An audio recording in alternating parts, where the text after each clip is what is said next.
Yo, what's going on people? It's your boy Huncho, back at you again with another video. And it wasn't only 6 months ago where I reported that Tottenham football star Dele Alli had been robbed at knife point in his own home, and now we're getting reports that his teammate Harry Kane has also recently gone on to be robbed.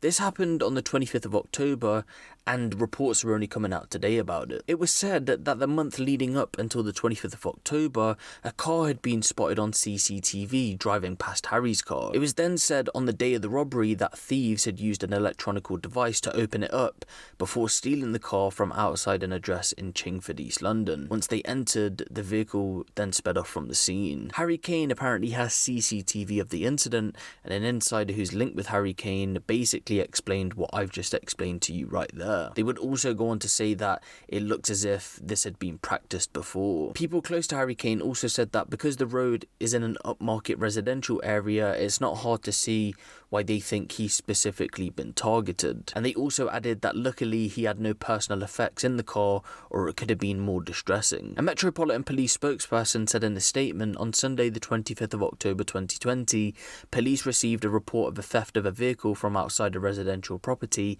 in the Chingford area. Officers contacted the victim and carried out inquiries. No suspects were identified. The investigation has been closed. If any further investigative or evidential opportunities are established, this will be reviewed. And going into a bit more detail, again, people who are linked with Harry Kane would come out recently to tell reporters that basically the reason it's been closed is because the police warned them that they'll never likely see the car again, as it will more than likely never be recovered.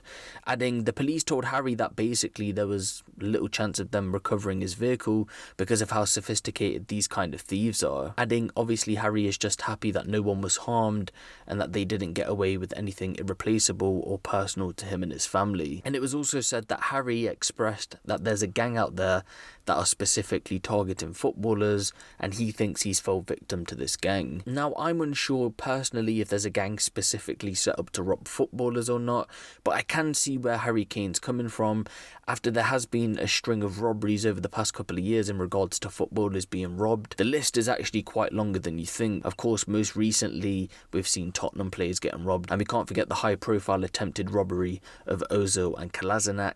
Either way, I don't think there is a specific gang targeting these footballers though. Of course, footballers are going to be targets for people, but I don't think there's a specific gang out there that are targeting footballers, if that makes sense. But then again, it wouldn't surprise me if there is a specific sophisticated group out there that is robbing these high profile targets, because like the police did say, obviously these thieves are sophisticated and that's why they've had to go on and close the case. But it does go to show you though that after 6 months of Dele Alli getting robbed, we've had no updates in regards to that situation. And of course, in regards to this situation, after 3 weeks, the case has seemed to be closed. And that might be the proof that there is a sophisticated gang out there that is robbing these people and not being caught by police. Or it could just mean the police are not prioritizing these cases. And if that is the case, where the police are not necessarily prioritizing these kind of cases, in regards to Harry Kane's situation anyway, it just goes to show you that when it comes to vehicle crime, especially in London, it just doesn't really seem like the police take it that seriously. But what do you guys think? Do you guys think that the police aren't prioritizing these cases, especially when it comes to these high profile targets? Or do you think that there is a genuine gang out there that is very sophisticated that are targeting these high profile targets where they are being able to get away with this kind of crime? Let me know what you guys think of that down in the comment section below. Give the video a little like, and if you want the latest drill, street and music news out of the UK, be sure to hit the subscribe button and the notification bell. It's been your boy Huncho, and I'm out.